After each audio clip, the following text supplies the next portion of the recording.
او ځکه دا خبره یاده کوي. اصل خو په اسلام کې خو دا فخر نشتی د قوم په بنیاد باندې. اسلام کې خبره ټوله د تقوا ده او ټوله د دیندارۍ ده. او زمونږ دا بعض خلک چې کیني نو دې عربو پسې ډېرې سپکې سپورې وایي، او بعض خصوصا دې عرب پسې دا چې کوم په دې نجد علاقه کې او حجاز کې او د سعودي عرب کې او د خواوشا ملکونو کې جزیرة العرب په دوی پسې یاره مړه دا داسې او دا داسې او دوی ته وګوره او دین ته وګوره او کار ته وګوره.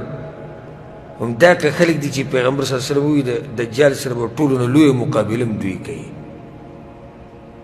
بس موږ چې کله کینو ځان راته ښکاري چې په ټوله دنیا کې که دینداره دي هغه صرف پښتانه دي، او د پښتنو دینداري ما ته معلومه ده که نه،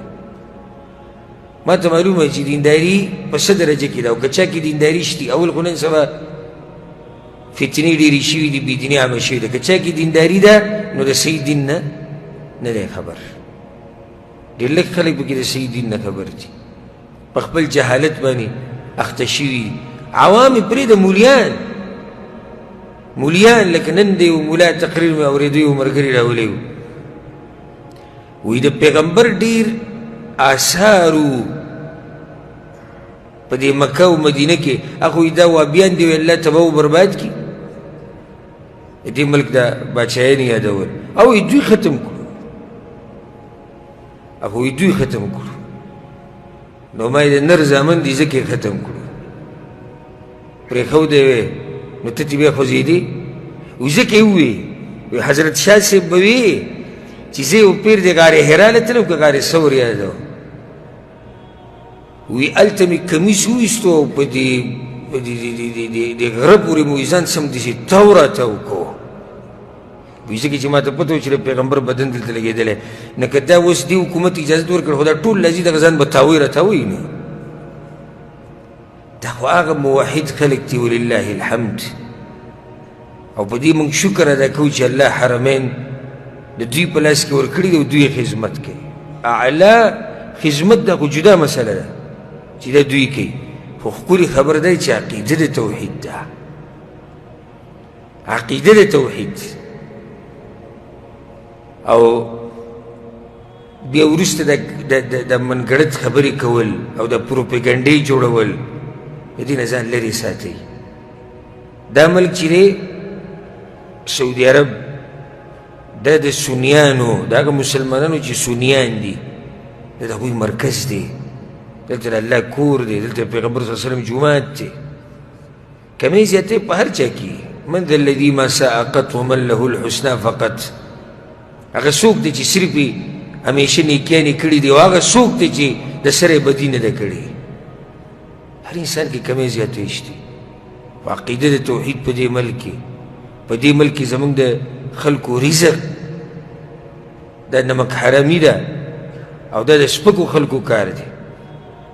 یو سړی چې ما مزدوري کړې ده او ما زور لګولی او ما دا کړې، صحیح ده کړی دی، نو د چا په ځمکه تا ته دا موقع چا در کړې ده. دا اوس موږ دلته ناست یو په امن او امان کې درس بیانوو، نور ته څه غواړې؟ تا ته څه مشکل دی؟ یو سړی بعض مسلې راولي، دلته ما ته دا مشکل، هر ځای کې مشکلات، هېڅ خبره نه، ژوند نوم د مشکلاتو دی. خو الحمدلله دې ملک کې لوی خیر پروت دی، او دې په خلکو کې لوی خیر پروت دی. زه به ستاسو ته انشاءالله کېدای شي نن درس کې راشي د حاتم الطیي کیسې بیان کړم چې د حاتم الطیي د کوم ځای او د ده واقعات. نو لوی تاریخ د دې خلکو پروت دی. هسې په کیسو باندې ګوره کار نه کېږي چې ته صرف د یو پښتن کیسه یادوې، او کله وایي د خالد بن ولید په نسب کې دی او کله وایي د فلاني په نسب کې دی. په دې باندې کار نه کېږي. کار په دیندارۍ باندې کېږي، کار په تقوا باندې کېږي، کار په دې باندې کېږي چې د چا عقیده د توحید ده او د چا نه ده. کار په دې باندې کېږي چې څوک د پیغمبر صلی الله علیه وسلم تابعدار دی او څوک نه دی تابعدار. په دې باندې کار کېږي. الغرض د بنو تمیم قبیلې د لوی فضایل دي چې پیغمبر صلی الله علیه وسلم بیان کړي دي. دې وفد چې کله اسلام قبول کړو، یو بله واقعه راپېښه شوه. نو دې بنو تمیم وویل یا رسول الله یو کس اوس ته په موږ باندې مشر که، ته په موږ باندې څوک مشر که، چې ستا د طرف نه په موږ مشر پیغمبر صلی الله علیه وسلم لا څه نه ویلي ابو بکر صدیق رضی الله عنه وی یا رسول الله القعقاع ابن معبد دی په مشر کې دی ماته مناسب ښکاري عمر بن خطاب ابن هغه وی نه یا رسول الله بل امر عليهم الاقرع ابن حابس دا اقرع په مشر کا بل امر عليهم الاقرع ابن حابس دا اقرع ابن حابس په مشر کا ابو بکر صدیق رضی الله عنه عمر بن خطاب وی بس لکه ما سره مخالفت مقصد دی چې زه دې یادوم ته دغه یادې هغه ورته نه ستا مخالفت خو زه نه کوم نو د دواړو خبرې بحث مباحثه ډېره شوه اوازونه یې اوچت شو د پیغمبر صلی الله علیه وسلم په مجلس کې ځکه وی نږدې وه چې را دوه اوچت خلک تباه شوی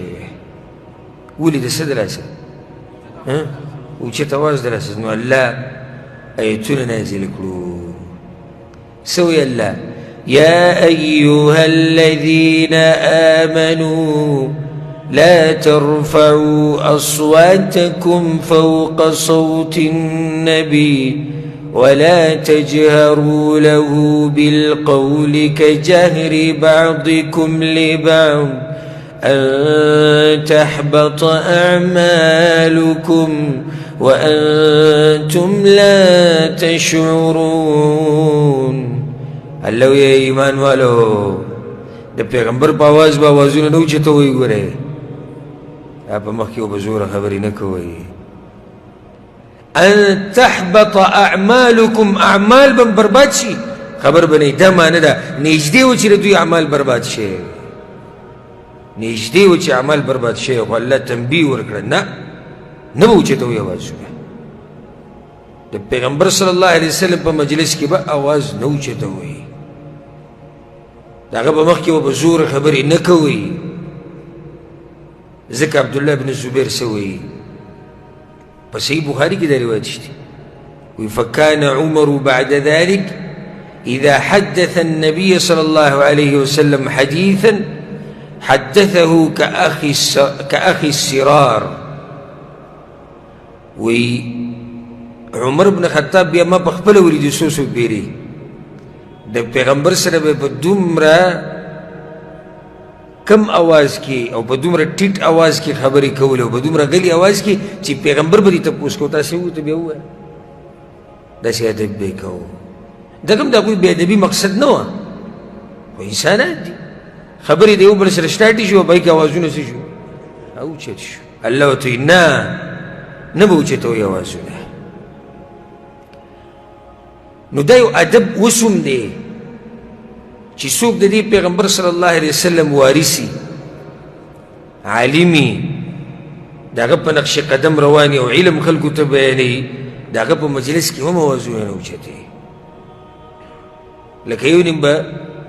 د یو عالم سره مجلس کې ناست استاد سره به راشي او به دا قهقهې او دا په تیز اواز خبرې او پکې بدې ردې او جګړې ادب او احترام به کې د دې مجلس وجه دا دی چې دې کې هغه سړی ناست دی چې هغه د پیغمبر صلی الله علیه وسلم وارث دی نو د پیغمبر ادب دغه و بې دغه د وارثانو به هم ادب کې نه به په خبرو کې مخکې کېږي یو نیم سړی څه کې خبرو کې مخکې کېږي یو پیر موږ سره شیخ المحدث غلام الله رحمتي الله دې ولې روغ صحت ورکړي هغه مجلس کې ناست و موږ سره نو بس کسان راغلي وو هغه یو پکې ماشاءالله د خبرو مشین و نو یو کس تپوس وکړو شیخ صاحب ته وایي شیخ صاحب دا مسله څنګه او بس یو هغه سټارټ شو مسله وي شیخ صاحب ناست دی استاد د مسلې جواب هغه دا دی شیخ صاحب ناست دی موږ له خبرې نه دي پکار خو جواب دا دی چې ګوره مسله داسې دی شیخ صاحب ګوره وایي ناست دی او ته خو شیخ صاحب خو ناست دی خو ته خوله لږه بنده کړې نه به خبره وکړي که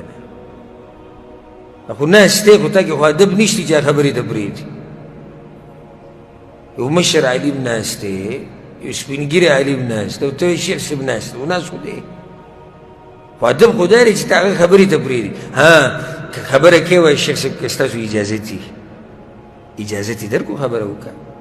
جواب ورکړه و اجازت یې نه یې درکړه او ته لګیا شوی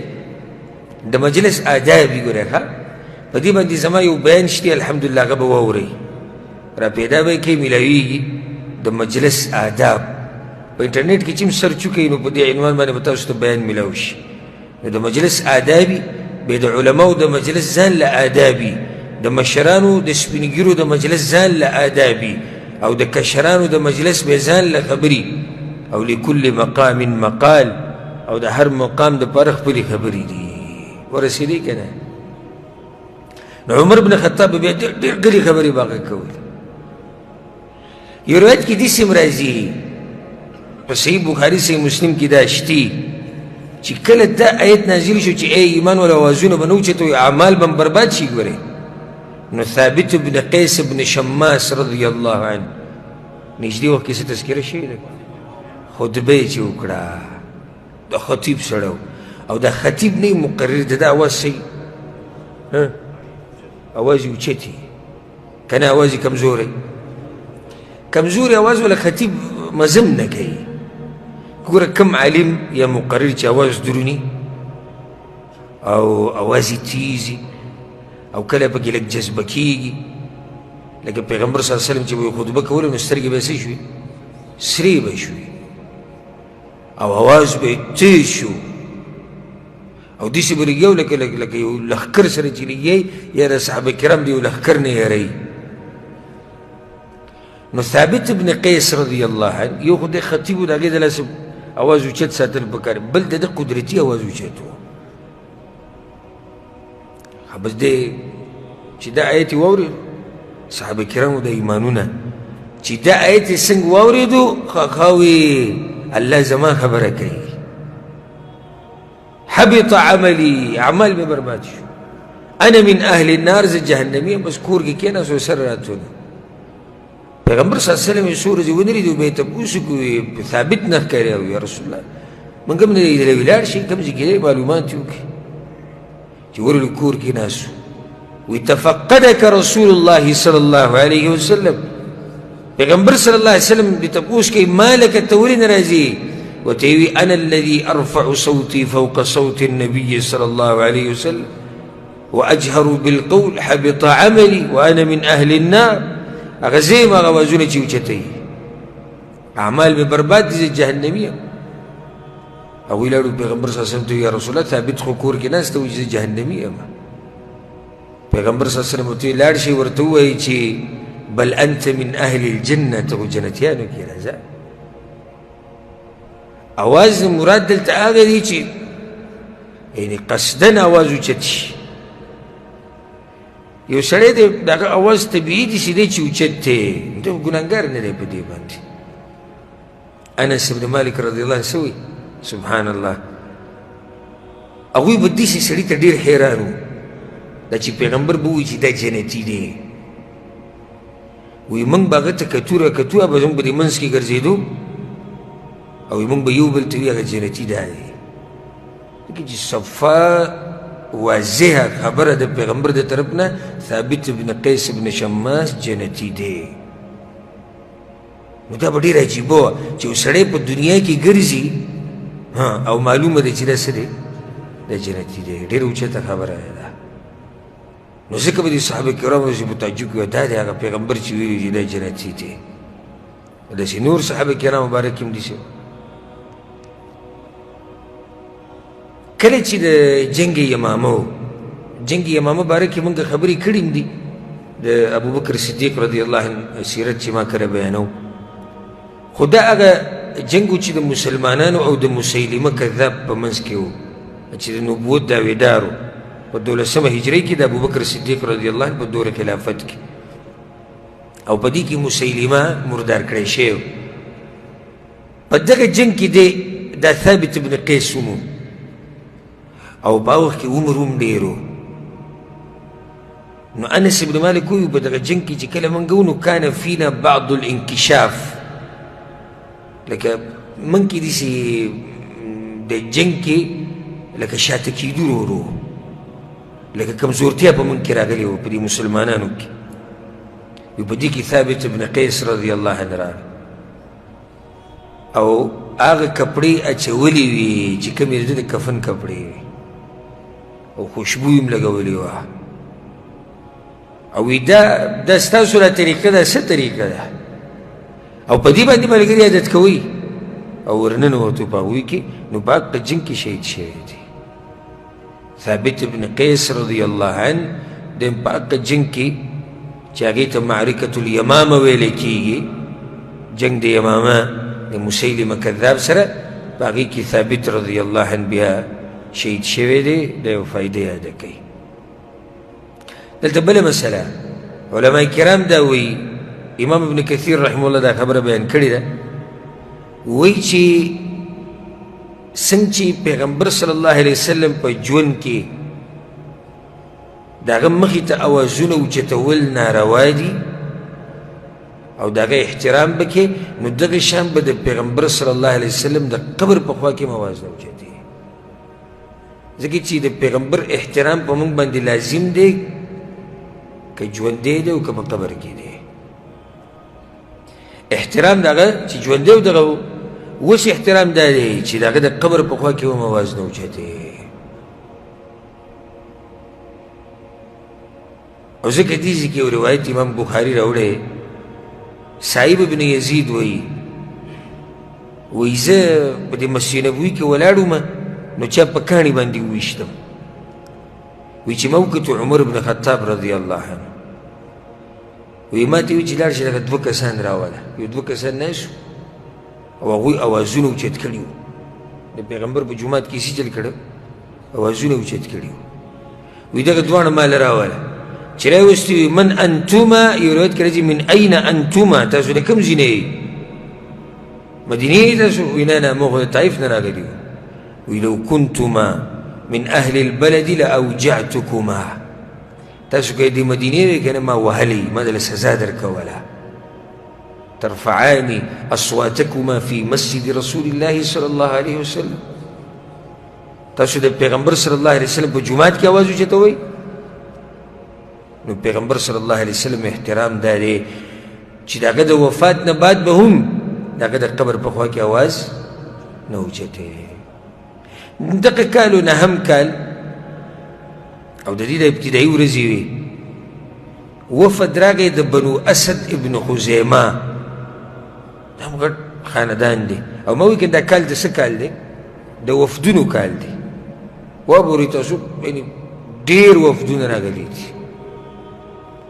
موږ به دا مشهور ذکر کوو یو وفد پکې دا راغلی او په دې کې ښه مشران کسان وو حضرمي ابن عامر ضرار ابن الأزور وابصاء ابن معبد نقادة ابن عبد الله أو طليحاء ابن خويلد طليحاء ابن خويلد دا طليحاء چې دی ګوره اسلام قبول کړی دی بیا مرتد شوی او صرف مرتد شوی نه د نبوت دعوه هم کړې وه وایي زه پیغمبر یم او بیا یې توبه ویستې و اسلام ته راواپس شوی او دا قصه به انشاءالله موږ بیانو تفصیلا چې کله موږ د لسم کال واقعي بیانو پای کې اخرني واقعاتو کې به د تفصیلا بیانو انشاءالله چې تاسو ته یاد دی چې دا په دې ټیم کې دوی راغلي وو دوی چې کله راننوتو پیغمبر صلی الله علیه وسلم په جومات کې ناست وو دوی د مسجد نبوي ته رالو نو سلام یې واچو او پیغمبر صلی الله علیه وسلم سره خبرې وکړې نو دوی کې دا حضرمي خبره شروع کړه وی یا رسول الله انا شهدنا ان الله وحده لا شريك له وانك عبده ورسوله اے دا الله پیغمبره موږ دا ګواهي کوو چې الله یوازې د عبادت حقدار دی او ته یقینا د الله پیغمبر او بندې او ګوره موږ ته پسې په خپله راغلي یو موږ ته پسې په خپله راغلي یو تا ګوره په موږ پسې څوک نه دي رالیږلي چې موږ له دعوت را کړی او موږ ګوره تا سره جنګونه هم نه دي کړي څنګه چې عربو تا سره جنګ کړي دي او موږ ګوره کمزوري هم نه یو قاتلتک مضر قوم والا تا سره جنګونه کړي موږ ګوره د هغوی نه په شمار کې څه کم نه یو ګوره موږ د هغوی نه څه کمزوري نه یو ګوره موږ ګوره رالو په تا پسې موږ رالو تا پسې او موږ رالو ته او دا خبرې به کوو لکه نو اسلام قبول کو خبره ختمه شوه نه جی وایي موږ ګوره جنګ نه دی کړی او تا ګوره څوک رالیږلي نه دي او موږ رالو الله آیتونه نازل کړو رب العالمین سوي يمنون عليك أن أسلموا قل لا تمنوا علي إسلامكم الله وی دوی اثباتی پتا باندې دا خبره چې موږ اسلام قبول کړی ورته وایي چې دا خبره به نه اثباتوي په ما باندې ګورئ بل الله يمن عليكم أن هداكم للإيمان بلکې الله دا خبره اثباتي چې د ایمان توفیق یې دله درکړی ته څوک یې چې خپله خبره یادوي قل أتعلمون الله بدينكم ورته ووایه پیغمبره الله ته خپل دین بیانوي چې موږ اسلام قبول کړی که څه قیسه کوئ په مخه لګیایئ په مخه لګیایئ په مخه لګیایئ دا آیتونه په دغه موقع باندې نازل شي اوس د اسلام دې قبول کړو نو خبره ختمه شو اثباتي څه ده یو سړی چې دینداري کوي دا د خپله فایده ده او که نه کوي نقصان یې خپل دی الله له نه څوک فایده ورکولی شي نه ولا نقصان دا شتي نن سبا هم شتي بس لکه مثال چې یو سړی به درس له راشي کېناستو درس بس به یې چړپي بس موږ کینو درس سره راځم پیټي کول کې یو سړی د الله په لار کې خرچه وکړه بیا یې یادوه یو سړی دی بل څه عبادت یې وکړو بیا یې یادوه او موږ چې هلته جومات جوړ کړو او موږ چې کوې وویستو او موږ چې ګریبانان سره او موږ چې د الله په لار کې او موږ دا او موږ دغه الله پیغمبر ته وایي ولا تمنن تستکثر پیغمبر د خپل کار به ګوره زیات نه ګڼي الله پیغمبر ته وایي نو پیغمبر نه علاوه څوک دی چې خپل کار به زیات وګڼي او زما او ستا د خطا عبادت چې موږ کوم کوو د الله دا هم ګوره د الله رحم او کرم دی چې موږ له توفیق راکړی شکر وباسئ په دې چې الله چاله د بندګۍ توفیق ورکړي او د دین د زده کولو توفیق وله ورکړي او د دین د بیانولو توفیق وله ورکړي ذکر نه کله سوچ وکړم که نه ورب الکعبه د کعبې په رب درته قسم وکړم ځان لاسې داسې ناست یم سوچ وکړم کله چې الله په دې دومره ایربونو کیربونو خلکو کې موږ له دا توفیق را کړی دی اگر که د عمل هم کمزوری دی خو توفیق یې را کړی د دین د بیانولو د دین د زده کولو د دین د خدمت کولو موږ د باچایانو نه په اوچته مرتبه کې و باچایان څه ته وایي چې بلې دومره خلکو کې الله ته غوره کړي نو بیا به ته څه کوې خپل عمل به اثباتي او په چا اثباتي په الله اثباتي الله ته وایي چې ما دا کړي دي نه نه لکه څنګه چې الله وایي بل الله یمن علیکم اثباتنه که کوي نو څوک به کوي الله به کوي چې موږ له توفیق راکړو د دیندارۍ یعنې ډېر داسې ګرځي چې هغوی ته توفیق نه میلاویږي ډېر داسې ګرځي چې دین د زده کولو توفیق ورته نه میلاوي ډېر داسې ګرځي چې د مانځه او د اودس توفیق نه میلاوي ډېر داسې ګرځي د الله په لار کې پیسې نشي لګولی ډېر داسې ګرځي چې یو دوه خبرې د دین نشي زده کولی نو که اثباتنه کوي الله به یې کوي دا ځکه وفد چې کله راغی وفد بني اسد ابن خزیمه د بنو اسد دا وفد نو دغه ټیم کې دا ایتونه نازل شي دا بنو اسد چې دي په دوی کې ډېر خلک مرتد شوي وو د پیغمبر صلی الله علیه وسلم د وفات نه بعد وجه د هغې څه وه دغه طلیحه ابن خویلد الاسدي د د نبوت دعوه کړې وه او ډیر پکې د دې طلیحه په دې دعوت پسې روان شي نو په دې ایمان راوړی وي او دا پیغمبر دی بیا چې کله خالد بن الولید رضی الله عنه د ابوبکر صدیق رضی الله عنه په دور خلافت کې د مرتدینو سره جنګ کو جهاد کو د دوی سره به کیم کړی او دا ټول یې راګیر کړي اوس نو څه پکې وجلی شي او بعضو کوم چې پاتې شي هغه ټولو اسلام بیا قبول کړی ټولو به اسلام قبول کړی واپس شي اسلام ته او د طلیحه په خپله چا چې د نبوت دعوه کړې وه دم توبه ویستې او اسلام ته راننوتی او بیا اسلام ډېر ښه شوی و په دغه ورځو کې یوه سریه پیغمبر صلی الله علیه وسلم لېږلې وه یو صحابي لګلو الضحاک ابن سفیان الکلابي دی لګلو قرطاء القرطاء دا د بنو بکر قوم یو شاخ دی دغه کسانو پسې پیغمبر صلی الله علیه وسلم د ربیع الاول میاشت وه او نهم کالو پیغمبر صلی الله علیه وسلم د ضحاک رضی الله عنه لېږلی د څه دپاره لېږلی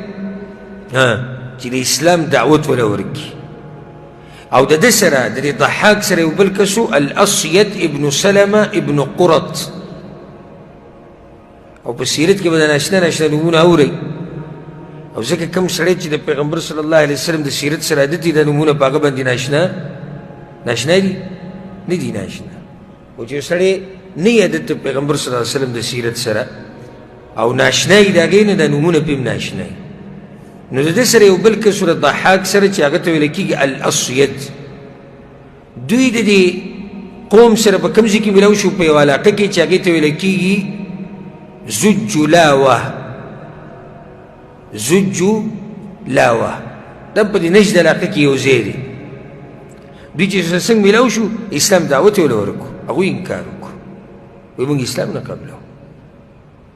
و دوی ورسره جنګ وکړو جنگ یې ورسره وکړو او الله هغوی له شکست ورکړو دا اصیت چې پکې و د دې ضحاک سره د نوم ما ولې خاص ذکر کړو دې لاړ خپل پلار یې ونیو دا پلار یې د کافرانو سره مقابله کې د کافرانو سره و د مسلمانانو په مقابله کې د هغوی په صف کې نو د اسید ورغې د خپل پلار یې ونیو سلما راګیره وي نو دا سلما په اس باندې ناست او ډېر تیز روان نو ده ولې دعوت ورکړو د اسلام ورته وی اسلام قبول که او زه دله امان هم در کوم څوک درته څه نشي ویلی دې زوی ورته ووایي نو هغه دې زوی ته هم کنځلې وکړي او دې دین ته هم کنځلې وکړي نو اسید تېز شو او د دې اس ته خپې وویلې د دې اس ته خپې چې په توره باندې وویلې نو دا اس راولید او د دا پلار ته هم راولید او دا پلار یې بیا نیولی و نیولی و چې اوس په دې مسلمانانو کې څوک راشي یو کس په نظر پرېوتو مسلمانانو کې هغه راغی اوس خبر نه یې د کیسې نه چې راغی ویلي بس څنګه چې ویلي یو پلار یې وله مړ کړو نو ده دومره دا ورته لږ ګرانه وه چې پلار پخپله مړ کړم خو نیولی و چې څوک راشي مسلمانانو کې چې قصه وله ختمه کړي او دې ته وایي ایمان چې کله ایمان زړه ته کوشي لا تجد قوما يؤمنون بالله واليوم الآخر يوادون من حاد الله ورسوله ولو كانوا آباءهم اے پیغمبره الله وی یو سړی دی په الله ایمان ساتي یو سړی دی په پیغمبر ایمان ساتي یو سړی دی په آخرت ایمان ساتي کیدی نشي الله وی چې د محبت د هغه چا سره وکړي چې څوک دشمني کوي د الله سره او د الله د پیغمبر سره نن سبا خو خیر محبتونه ټول د پیسو دپاره دي څه دپاره دي په بچو کې کم بچی ډېر خوښي چې چا سره پیسه ډېرې او د بچو هم هغه پلار ډېر خوښي چې صحیح چې پیسې ورسره ډېري دوی له جایدادونه ګټلي او حالات یې برابر وي نه بس بیا الله باباجي په ژوند کې الله برکتونه واچوي د دین د لاسه محبتونه نه دي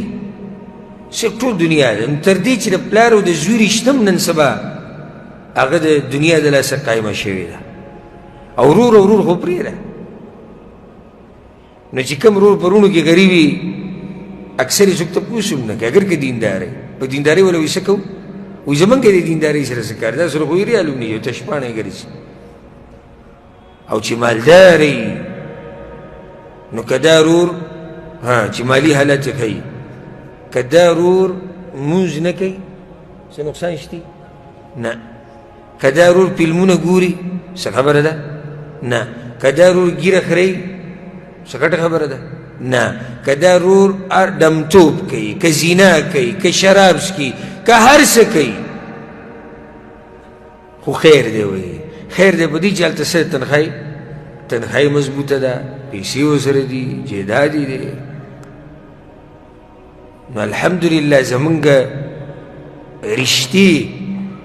او مینه محبتونه هغه د څه د لاسه دي د دین د لاسه دي که زمونږ ورور دی کم پلار دی کم زوی دی که ملګری دی دا هغه چا سره هم لګي چې الله سره لګي چې الله سره نه لګي والله که سره زمونږ لګي او که دا راته ډېر نږدې وي خو زمونږ سره نه لګي نو دا یو سریه پیغمبر صلی الله علیه وسلم لېږلې وه. ښه یو بله سریه پیغمبر صلی الله علیه وسلم لېږلې وه، هغې ته ویل کېږي سریة علقمة بن مجزر رضی الله عنه. علقمه ابن مجزر دا مې یو صحابي و. سبب د دې سریې څه و؟ پیغمبر صلی الله علیه وسلم ولې دا کسان لېږلي دي؟ چا پیغمبر له دا خبر راوړو چې د حبشې بعض کسان د جده علاقه، دا مونږ چې ورته څه وایو خلکو ته ټول نن سبا څه وایي؟ جده یا بعض ورته جده وایي، دا په اصل کې جده دی. وایي د دې علاقې د دغه علاقې د ساحلي علاقې چې کومې وي، دریاب د ساحلي علاقې، په دغه ځای کې بعض کسان د حبشې را جمع شوي دي او ارادې ښه نه دي. دا خبر پیغمبر صلی الله علیه وسلم ته راورسېد. نو پیغمبر صلی الله علیه وسلم یو صحابي ورېږو علقمه ابن مجزر المدلجي، او دا هم د ربیع الاول میاشت وه او نهم کال و. 300 ورسره کسان ولېږل. دې حبشیانو ته چې څنګه پته ولګېده چې یاره مسلمانان را روان دي، ورسره 300 کسان دي، ټول وتښتېدو، ټول یو پکې هم پاتې نه شو. نو علقمه چې ځي ته ورسېدو، هر څه خالي پراته، هېڅ څوک هم نه و. بس واپس را روان شو. په دې لارې کې ورته بعضو کسان ووایي د علقمه ته، دی خو مشر و په هغوی باندې، وایي که ستا اجازه دي موږ به د سفر لږ په تادۍ سره وکړو، موږ خپلو کورونو ته تادي ده، تاسو بیا په ارام ځای کې هر څه کوئ، هر ځای کې پړاو اچوئ، خو موږ به څه وکړو؟ موږ به لږه تادي وکړو. یارو ځئ. نو یو څو کسان جدا شو د 300 نه. دغسې څه وکړو، د علقمه په دوی باندې یو کس مشر کړو، عبدالله بن حذافه السهمي رضی الله عنه. ده ته ویل ته به په دوی باندې مشر شي. او دی داسې ګپشپي سړی و.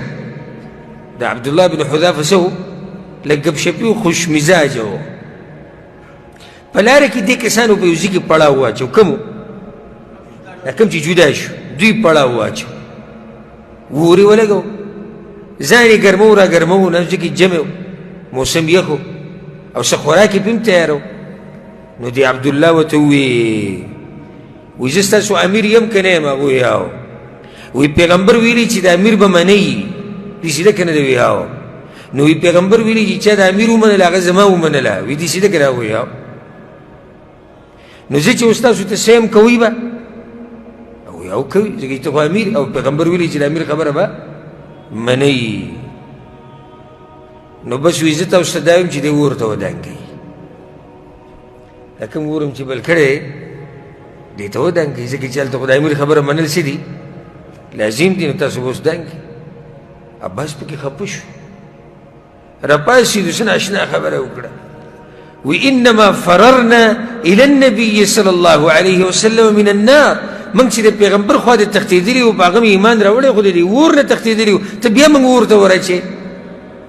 موږ خو وایو چې الله هم د دې اور نه بچ کړي، او ته په دنیا کې اور ته ورچې. کسان غوسه شو، بس پکې پاڅېدو، خبرې ګرمې شو. هغه ورته امسکو علیکم انفسکم، ځان کنټرول کړئ، انما کنت اضحک، ما هسې مذاق کوو تاسو سره.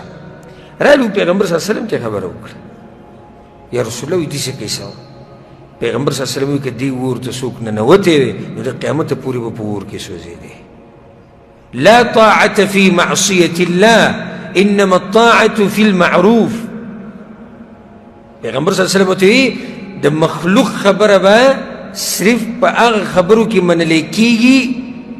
چې هغه المعروف کې راځي، یعنی د شریعت موافقي، د شریعت خلاف نه. داسې قسمه خبرو کې به خبره منلی کېږي. کمې خبرې چې د شریعت خلاف وي، په دې کې به د امیر خبره هم نه منلی کېږي. دا خبره خو د شریعت خلاف ده، دا خو خودکشي ده، دا خو ځان وجل دی. او خودکشي چې څوک وکړي، ځان په څه طریقه مړ کړي، د ده سزا ده که چې په دغه طریقه به ځان مړ کوي، بیا به ژوندی کېږي، بیا به ځان مړ کوي، بیا به ژوندی کېږي، او دغه یې سزا ده. نو یو پکې دا قصه راغلې وه. ده خو ګپ شپ لګو، خو پیغمبر صلی الله علیه وسلم وایي نه، که دې کسانو دا خبره منلې وی او دنګلې وی اور ته، د قیامته پورې به په دې اور کې سوځېدې. خبره به مني، خو په هغه خبرو کې چې د شریعت موافقي او یا د شریعت خلاف نه وي، هغه به مني. پیغمبر صلی الله علیه وسلم په دې پسې چې کومه میاشت ربیع الاخر چې ورته وایي ربیع الثاني، په په دې کې پیغمبر صلی الله علیه وسلم علي بن ابي طالب رضی الله عنه ولېږو د یو بت ته ورانولو دپاره. هغه بت ته ویلی کېږي الفلس. فلس ورته وایي دې بت ته. او دا د قبیله طی یوه قبیله وه مشهوره، ډېره مشهوره قبیله د عربو، د دوی مشهور بوتو او غټ بوتو. پیغمبر صلی الله علیه وسلم علي بن ابي طالب کو د هغه سره 1.5 کسان کړو، او دا 1.5 ټول په انصارو کې 100 اوښانو 50 اسونو. او دا پیغمبر صلی الله علیه وسلم ولېږل وی ورځئ. نو سحر ټیم کې دوی حمله وکړه په دې قبیله طی باندې، لکه د هغوی بوتو که نه. سحر راختو چې دغه ټیم کې پې حمله وکړه، دغه بوت یې وران کو او قیدیان یې تیم راوستو، مال یې تیم راوړو، بیزې ګړې یې تیم راوستې. په دې دا کوم قیدیان یې چې راوستي وو په دوی کې یو زنانه وه، صفانه بنت حاتم. صفانه او دا د عدي بن حاتم رضی الله عنه خور ده، او د حاتم الطایی. حاتم الطایی خو نن تاسو اورېدلی که نه، د عربو مشهور کریم، دا د هغه لور ده. نو دا قبیله طی ده که نه. دا زنانه به کې هم راوستی شو، او د دې رور چې عدي بن حاتم چې بیا اسلام قبول کړی او صحابي ته جوړ شو، هغه لاړ شام ته وتښتېد. او په دې طریقې سره علي بن ابي طالب رضی الله عنه هغه بوت څه کو، هغه ختم کو. څه نوم د بوت؟ فلس. او هغه ځینې قیدیان هم راوستو، او هلته د هغه ځینې بیزې ګډې هم راوستې، او سامان یې هم راوستو، سامان یې ته هم راوړو. عدي بن حاتم الطائي رضی الله عنه د اسلام څنګه قبول کړی، د دې وضاحت حدیث کې داسې راځي، او په دې باره کې روایت شته. عدي بن حاتم رضی الله عنه په خپله ویي چې کله د پیغمبر صلی الله علیه وسلم د شهسواران رالو که نه، 50 اسونه او 100 اوښان، 1.5 کسان دي، علي بن ابي طالب یې مشر دی. وایي چې کله زورور شو په دې قوم باندې، نو زه وتښتېدم، د شام طرف ته لاړم. نو بعض کسان یې قیدیان کړو، په هغه قیدیانو کې یوه څوک وه، د هغه خور وه صفانه. سبحان الله، چې کله دا قیدیان راوستی شو که نه، نو پیغمبر صلی الله علیه وسلم راووتو. دې قیدیانو ته یې داسې کتو، او قیدیان چې په صف کې ولاړو. نو د دې دغه دا خور چې و د دې عدي بن حاتم رضی الله عنه، دا ډېره تکړه ښځه وه، ډېره جبوره ښځه وه. هغې خبره شروع کړه، وی یا رسول الله، ای د الله پیغمبره، هلک الوالد، پلار مې مړ دی. ګورې پلار زما څه دی؟ مړ دی. وغاب الوافد، او په ما پسې راتلونکي او زما خیال چې ساتي، نو هغه رانه غیب شوی. څوک یادوي؟ رور یادوي. رور ګورې تښتېدلی. فمن علی، خره سره وکړه. من الله علیک، الله یې تزرکه وکړي. پیغمبر صلی الله علیه وسلم ورته من وافدو کی، څوک دی؟ دا چې تا پسې به راځي او ستا خیال یې ساتو. وایي زما رور عدي بن حاتم. الذي فر من الله ورسوله، هغه د الله او د الله د پیغمبر نه چې تښتېدلی دی، هغه عدي دی. پیغمبر صلی الله علیه وسلم لاړ، څه جواب یې ورنه کړ. بله موقع باندې چې پیغمبر صلی الله علیه وسلم راغی، قیدیان ناست دا بیا پاڅېد. وی یا رسول الله، هلک الوالد، پلار ګورې زما مړ دی، رور تښتېدلی. فمن علی، خره سره وکړه، الله دې تا سره ښه وکړي. پیغمبر صلی الله علیه وسلم حق شر خبره ورته بیا وکړه، وی هغه رور دی دی، هغه چې تښتېدلی د الله نه او د الله د پیغمبر نه تښتېدلی. په دریم پیر چې بیا ولیده، نو هغې بیا دا خبره وکړه. پیغمبر صلی الله علیه وسلم ورته قد فعلت، ته چې شوی دقې شان مې وکړو، ته ما ازاده کړې. خو یو کار به دا وکړي، تعدي به نه کوې. ګورې مدینه کې ښه په ارام اوسېږي، تا ته هېڅوک څه نه وایي.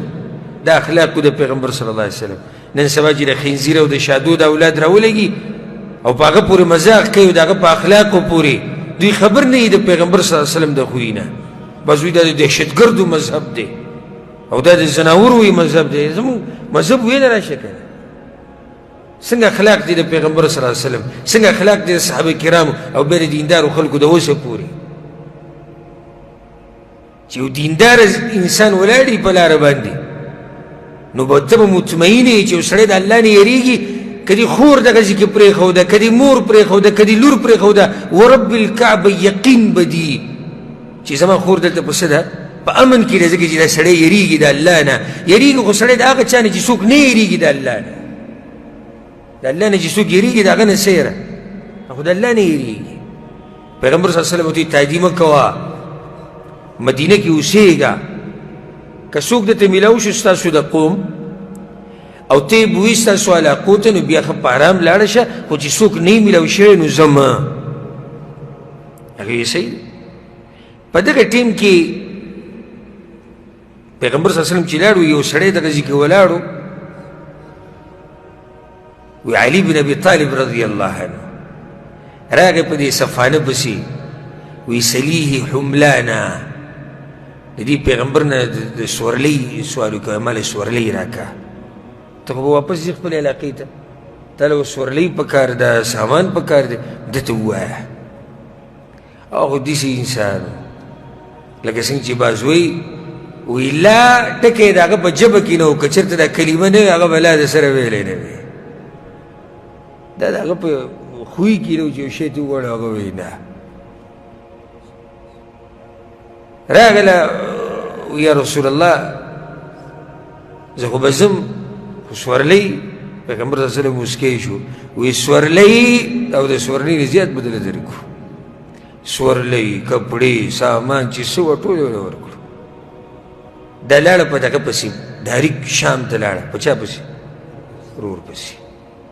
ډېره نره ښځه وه.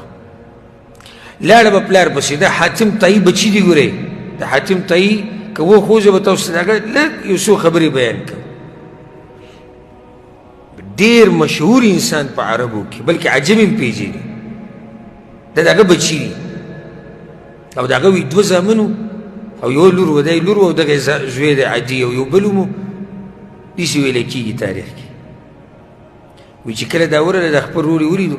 وایي لقد فعلت فعلة ما كان ابوك يفعلها،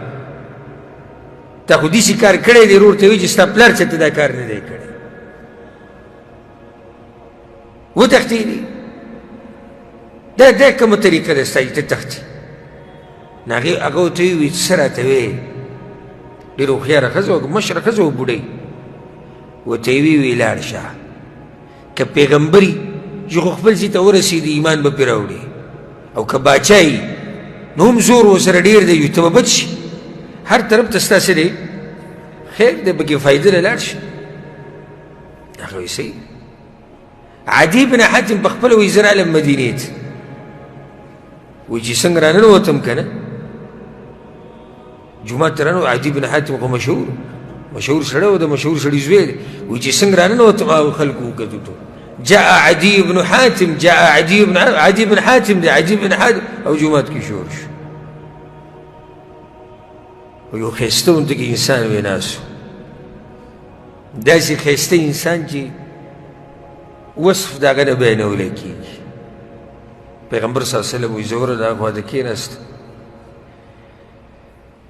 وی ما ته وایي چې ته عدي بن حاتم یې؟ ما وایي چې هغه تښتېدلی ته یې د الله او د الله د پیغمبر نه؟ او وایي زه تښتېدلی. وایي راځه، وایي کور ته یې روان کړم. وایي ځو کور ته، کور انزل الناس منازلهم، یو روایت کې راځي هر سړي له به هغه مقام ورکوي کوم چې د هغه دی، دا غټ سړی دی. د بعضو خواله چې مشران کسان راشي، که کشران راشي، که مخاوریز راشي، که عام، ټولو سره د ده معامله صحیح یو شی نه. اوس ستا بیټک ته یو عالم راغی، ستا بیټک ته یو امیر راغی، ته به دواړو یو شان قدر کړي. یو مشر سپین ږیری راغی، د جرګو سړی راغی، د قبیلې مشر راغی، یو عام سړی راغی، ته به د دواړو سره یو شان معامله کوې؟ نه، انزلوا الناس منازلهم، هر سړي سره خپله معامله ده. پیغمبر صلی الله علیه وسلم ته راځه عادي راځه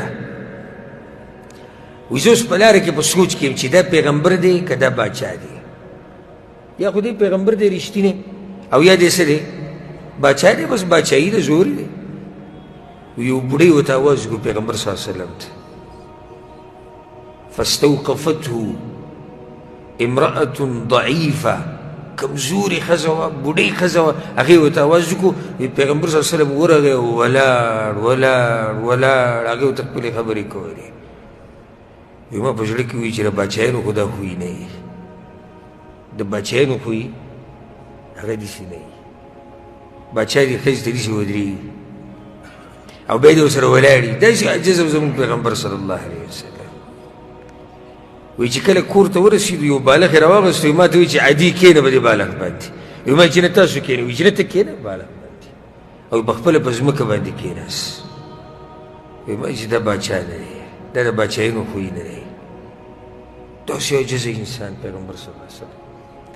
عادي ته وایي ته په بالغ باندې کښېنه او هغه په ځمکه باندې کښېناست وایي ما ته یې وایي چې عادي ته ولې تښتېدلی د لا اله الا الله نه څه چلې چې ته د دې نه وتښتېدې ته د دې ټکي نه وتښتېدې الله اکبر چې الله لوی دی نو ولې د الله نه لوی څوک شتي څه عادي اسلم تسلم اسلام قبول که په سلامتیه کې به دا مختصره خبره ده وایي ما ورته چې زما خپل دین دی زه څنګه دین پرېږدم وایي ما ته یې وایي چې ستا دین زه ستا نه ښه پېژنم عادي ته یې څه ووایي ستا دین ګورې زه ستا نه هم ښه پېژنم وایي ما ورته وایي چې ها څنګه وایي ما ته وایي چې الست من الرکوسیه ته رکوسي مذهب باندې نه رکوسي مذهب دا یو دین دی چې نصارا او صابئینو په منځ کې دی داسې لږ جدا غونته کې مذهب وایي ته دغه مذهب باندې نه وانت تاکل مرباع قومک ته مرباع هم خوري د خپل قوم مرباع څه ته وایي جاهلیت کې دا طریقه وه چې کله به غنیمت واخیستی شي یو جنګ کې نو څلورمه حصه به ترې مشر اخیسته څلورمه حصه به مکمل د چا وه دا به د مجدي ته مرباع وایي ته وایي د خپل قوم نه دا م خورې وایي زه غلی وم ځکه چې زه خو خورم دا خبره هم د ده صحیح وه چې زه رکوسي یم رکوسي مذهب باندې یم او دا خبره هم صحیح وه چې زه مرباع خورم وایي زه غلی وم وایي ما ته یې داسې وکتل وایي چې فإن هذا لا يحل لك في دینک ستا په دې مذهب رکوسي کې دا مرباع خوراک ولې جایز دي ته په خپل مذهب هم برابر نه روان چې ته زه په دین باندې یم سبحان الله داسې جواب یې وله ورکړو ته وایي رکوسي او مرباع خورې او خورم مرباع نو دا خو ستا په دې مذهب کې حرام دي ته څنګه د خلکو نه دا څلورمه برخه اخلې وایي چې دا خبره یې وکړه وایي سخت ذلیله شوم زه د پیغمبر په مخ کې او بس زړه ته مې دا خبر راغله چې دا خبرې د عام چا نه دي دا سړی پیغمبر دی وایي بیا ما ته دا ووایي چې ای عادي ته څه وایې چې د سره دا خلک کمزوري دي او ته څه وایې چې د سره دا خلک غریبانان دي په الله دې ته قسم خورم پیغمبر صلی الله علیه وسلم ورته ووایي یو داسې وخت به راشي چې حیرا علاقه چې د حیرا د دې نه به یو ښځه روانه شي او د الله کور ته به ځي یوازې او نه به یېرېږي صرف به د چا نه یېرېږي د الله نه داسې امن به راځي او د کسرا باچا دا خزانې به م الله موږ له راکوي وایي ما ورته وایي چې کسرا ابن هرمز یادی هغه کسرا باچا وایي ما ورته وایي چې او دغه خزانې به او دا مالونه به دومره ډېر شي چې څوک به یې قبلولو ولم نه وي عدي بن حاتم په خپله وایي دوه مې لیدلي دي او په درېیمه هم یقین دی ځکه چې پیغمبر صلی الله علیه وسلم ویلي دي په خپله وایي ما لیدلي دي چې د حیرا علاقې نه ښځه راوتې ده یک یوازې مکې ته تلې ده او د مکې نه بیا واپس خپلې علاقې ته تلې ده او صرف په د الله نه یېرېده د بل چا نه به نه یېرېده او دا مې م ولیدو بلکې زه په خپله په هغه کسانو کې ومه کومو کسانو چې د کسرا خزانې فتحه کړي دي او په دې درېیمه مې وایي یقین دی په الله مې د قسم وي ځکه چې پیغمبر صلی الله علیه وسلم دا خبره کړې ده اسلام یې قبول کو او پیغمبر صلی الله علیه وسلم به ډېر عزت کو ولې به ډېر عزت کو مشرانو کې او دا به وي اذا اتاکم کریم قوم فاکرموه د یو قوم عزتمند چې راشي نو عزت یې کوئ د یو قوم عزتمند چې راشي نو څه یې کوئ عزت یې کوئ بیا د دې تپوس وکړو د عدي خپل پلار باره کې وی یا رسول الله زما پلار وی او مشهور سړی وی هغه به مسکینانو له ډېر خوراک ورکوو غلامان به یې زادول الله به له دې څه اجر ورکړي وی نه هغه داسې څه غوښتو چې ورته میلاو شو یعنې هغه په دې باندې صفت خپل غوښتو خپل شهرت یې غوښتو هغه ورته میلاو شو اجر په دې نه میلاویږي حاتم الطائي دا ډېر مشهور انسان تېر شوی دی په عربو اخري یو څو منټه کې د باره کې ته خبرې کوو او د دوی دا قبیله ده طي دا ګورئ د عربو مشهوره قبیله ده چې دا په شمال د جزیرة العرب کې راځي او نن سبا غزي ته څه ویلی کېږي حائل ای سعودي عرب دا حائل دا دې علاقې او اوس هم هلته لاړ شئ د حاتم طائي قصر هلته موجود دی خلک ځي اوس هم سیل له څوک لاړ شي ګوري او قبر هم هلته شته او دا ډېر مشهور شاعر و خو مشهور په سخاوت کې مو مورې سخته کریمه ښځه وه ډېره بېانتها د دې مور نه دا صفت یې زده کړی او ځکه عرب متل کې دی یادوي پلانی داسې سخي دی لکه حاتم طائي دا ډېر سخي انسان د ده د سخاوت قصې ماته ډېرې زیاتې یادې دي خو وخت په ختمېدو دی صرف دا یاده کوي ده به روزانه لس اوښانه للول د غریبانو لپاره روزانه لس اوښان دا ده طریقه وه روزانه لس اوښان او اوس هم لاړ شي حایل کې دغه قصر وګورې په ډېر دنګ ځي باندې دی دی په خپله دغه ځای کې اوسېدو وایي چې زما دا کور خلکو ته ښکاري چې راځي او عرب وایي که نه چې کله داسې څوک سخي که نه وایي د پلاني کور د کلي په منځ کې دی په رښتیا د کلي په منځ کې نه وي خو معنی څه ده خلکو ته معلوم دی خلک ځي راځي لکه یو نیم سړی داسې چې نه به کور ویني نه به مېلمستیا ویني نه به راشه ویني نه به درشه ویني او بس الله بخلی یو نیم سړي د کور کلي په منځ کې دی څه معنی ده کلي منځ کې خلک ډېر ځي راځي هر سړي ته معلوم دی د پلاني کور کوم ځای کې دغه ځای کې دی کله عرب داسې وایي د پلاني د کور دروازې دنګې دي ای څه معنی یعنی قسمه قسم خلک ځي راځي کله خلک داسې وایي د پلاني په کور کې ایرې ډېرې دي هر وخت اور لګېدلی مېلمانه د عربو داسې متلونه یې وایي که داسې هم وایي د پلاني په کور کې چې شور شي نو اوښان هم یریږي د دې څه معنی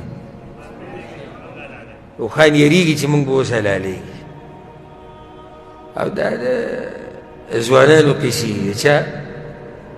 ځوانانو چې کور یې منځ کې او کور یې معروف وي او کور کې یې ریړي نن سبا ډېر لږ دي زموږ پښتنو کې هم دا صفت و خو اوس په کمېدو دی او سبحان الله پیسې ډېرېږي بخل ورسره ډېرېږي پخوا مشران زموږ غریبانانو اکثر غریبانانو خو ډېر سخاوت والا خلک وو دې حاتم طائي پسې یو پیر یو ښځه راغله د شپې ورې ورته وټکوه او سره ماشوم و جړلي هغه دې څه خدمت وکوي ماشوم جاړي نو هغه خپلو کسانو ته وایي که څه بیزه ګډ حلالې ولاړې حلاله کړي وله هغوی څه نشته وي اوښانو کې وله څه شی حلال کړي وي نشته اوښان هم نشته ختم شوي خو هر څه چې ستا مخې ته راځي ته یې حلالوئ د ده سره یو اس و ډېر معروف چې په ده پسې به لرې نه خلک راتلو ده ته به وایي دا اس په موږ راخرڅ کړي نو بیا خپلو خادمانو ته وایي دغه اس ول حلال کوي هغه اس یې صرف د یو ماشوم دپاره حلال کړی دا دومره سخي انسان او دا سخاوت اوس هم په دې عربو کې ډېر دي او دی هم د دې حایل دغه علاقه یې ده اوس هم دا ډېر سخي خلک دي او ښه سخاوت پکې دي والله دې سخاوت به موږ کې پیدا کړي ډېر ښه صفت دی ډېر ښه صفت سخاوت نو عدي بن حاتم دا د ده زوی دی عدي د حاتم طائي زوی دی که چېرته الله داسې یو موقع راکړه ځان له نو انشاءالله یو ورځ به ته د حاتم طائي د دې سخاوت ډېرې قصې بیان کړم ډېر ناشنا سخاوت و د ده خو دلته مې صرف تاسو ته دا یادولی چې حاتم د ده سره عدي د دې حاتم تعیز وی دی. عمر بن خطاب رضی الله عنه به د صفت کو، پیغمبر صلی الله علیه وسلم به د ډېر اکرام کو، او د 8 هجري کې بیا وفات شوی دی او 6 کاله عمر کې وفات شوی دی. 6 کاله عمر کې د عدي بن حاتم رضی الله عنه وفات شوی دی. نو په دې باندې به اکتفا وکړو او انشاءالله باقي چې کوم واقعات دي او کوم وفدونه د پیغمبر صلی الله علیه وسلم خوا نه راغلي دي، باسریې پیغمبر صلی الله علیه وسلم لیږلي دي، د هغې وضاحت به م انشاءالله پر روان درس کې کوو. الله دې موږ پوه کړي په قرآن او حدیث باندې، او الله سبحانه وتعالی دې موږ د پیغمبر په نقش قدم روان کړي. هذا والله أعلم وصلى الله وسلم على نبينا محمد وعلى آله وصحبه أجمعين.